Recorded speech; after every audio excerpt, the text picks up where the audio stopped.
नमस्कार किसान भाइयों, स्वागत है आपके अपने यूट्यूब चैनल आरबीएल फार्मर में।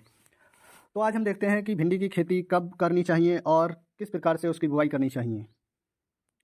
तो सबसे पहले हम देखते हैं कि बहुत से किसान भाई होते हैं जो लगातार एक ही खेत में भिंडी की खेती करते रहते हैं। तो इस कारण से उनकी फसल में अच्छी उत्पादन नहीं मिल पाता है और वह घाटे में चले जाते हैं। तो दोस्तों, कुछ कारण हैं, उन कारणों से किसान को अच्छा उत्पादन नहीं मिल पाता है, जैसे कि मिट्टी का उपरोक्त चुनाव ना करना और अच्छी वैरायटी का चुनाव ना करना, पौधे से पौधे की जो दूरी है वह भी सही से मेंटेन नहीं कर पाना। तो किसान भाइयों, सबसे पहले हम देखते हैं खेत का चुनाव एवं खेत की तैयारी किस प्रकार से करनी चाहिए।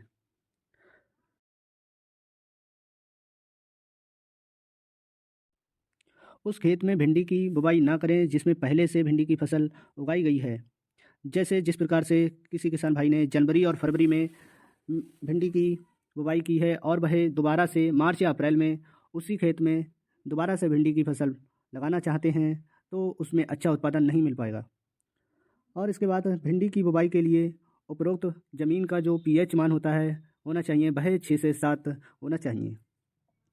और खेत को इस प्रकार से तैयार करना चाहिए जैसे कि 2 या 3 ट्राली गोबर अच्छी तरह से उसमें डालना चाहिए और जुताई और सिंचाई करनी चाहिए। और अगर खाद की बात करें तो लगभग 20 किलो नाइट्रोजन पर एकड़ के हिसाब से और 30 किलो फास्फोरस और 20 किलो पोटास अच्छी तरह से उसमें डाल देना चाहिए। किसान भाइयों को हमेशा अच्छी वैरायटी का चुनाव करना चाहिए जिससे फसलों में बीमारी का भी असर कम हो। इस प्रकार से हमें हाइब्रिड बीजों का ही प्रयोग करना चाहिए। बीमारी का प्रकोप इन बीजों में कम देखने को मिलता है।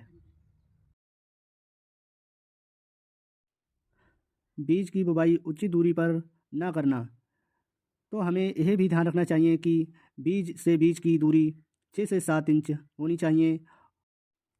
बुवाई हमेशा बेड विधि से करें और इस बेड की जो चौड़ाई होनी चाहिए वह 3 फीट होनी चाहिए और ज़मीन से 4 से 5 इंच उठा हुआ होना चाहिए।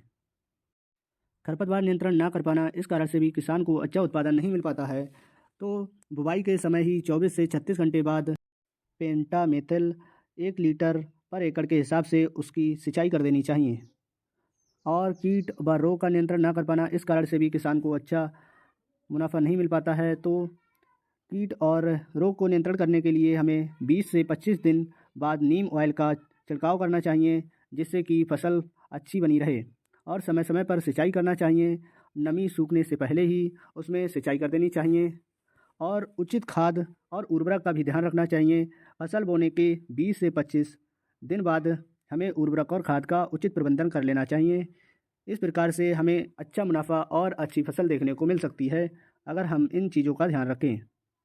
तो दोस्तों, हमारी ये जानकारी आपको कैसी लगी कमेंट बॉक्स में ज़रूर बताएं और अगर चैनल पर नए हैं तो चैनल को सब्सक्राइब ज़रूर कर लें।